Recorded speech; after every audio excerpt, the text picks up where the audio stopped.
السلام علیکم ورحمت الله وبرکاته. یو محترم پوښتنه کړې ده چې موږ ته داسې د لمانځه نیت راښوول سوی دی چې تاسې په لمانځه درېږئ د سورة الانعام 9 آیات په وایست. بسم الله الرحمن الرحیم انی وجهت وجهی للذی فطر السماوات والارض حنیفا وما انا من المشرکین. انی بشکه په تحقیق سره ما وجهت ګرځولی دی وجهي مخ په للذي هغه رب لره فطر السماوات والارض مځکو اسمانونه پیدا کړي دي حنیفه او حال دا دی چې زه اعلان کوونکی یم د باطلو ادیانو څخه وحق ته وما انا من المشرکین زه نه یم له مشرکانو څخه. دا آیات د ابراهیم علیه السلام په واقعه کې ذکر کیږي. هغه چې کوم وخت لمر ولیدی چې لمر راوختی ځلېدونکی سو ابراهیم علیه السلام هذا ربی هذا اکبر دا زما رب دی دا زما خدای دی. فلما افلت کوم وخت چې دا لمر ولیدی ابراهیم علیه السلام پوه سو چې دا خدای نه دی. نو ابراهیم علیه السلام دغه د سورة الانعام 9 آیات تلاوت کړي.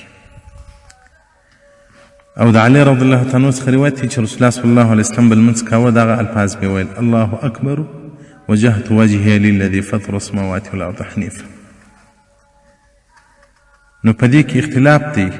ملا کرر رحمت الله علیه یو ځای وایي چې دا دي په نوافلو په سنتو کې وایي څه مشکل نه کوي او پر ځین لمانځه کې نه وایي او دا په ابتدا کې وله بیا په ابتدا د اسلام کې وله او یا دا خاصیت ته رسول الله صلی الله علیه وسلم پورې دی. نو دا چې تا ته نیت ښوولی دی چې دغه نیت دی نو محترمه ما یې وایي. د محمد بن مسلمه څخه روایت چې ان رسول الله صلی الله علیه وسلم کان اذا قام یصلي تطوعا کوم وخت چې به نفلي لمونځ کوه دغه کلمات به یې ویلې. ملا کرر رحمت الله علیه مبارک وایي وایي دا زموږ مذهب هم دغه دی چې په نفلي کې پروا نه لري او فرضي لمانځه کې دي نه وایي.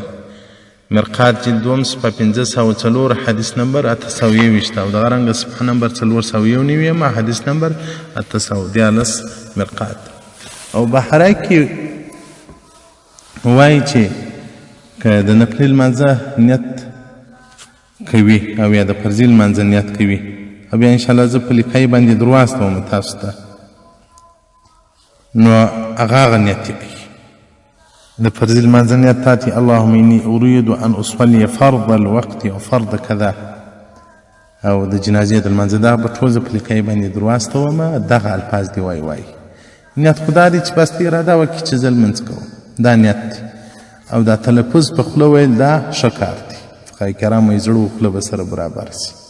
نو دغه کلمات چې تا ته استاد در ښوولي محترمه دا مه وایه. په نفلي لمانځه کې یې وایه څه مشکل نه لري خو فرضي او واجبو کې مه وایه. بحرایق جلد اول صفحه 404 کتاب الصلات باب شروط الصلات. والسلام علیکم ورحمة الله وبرکاته.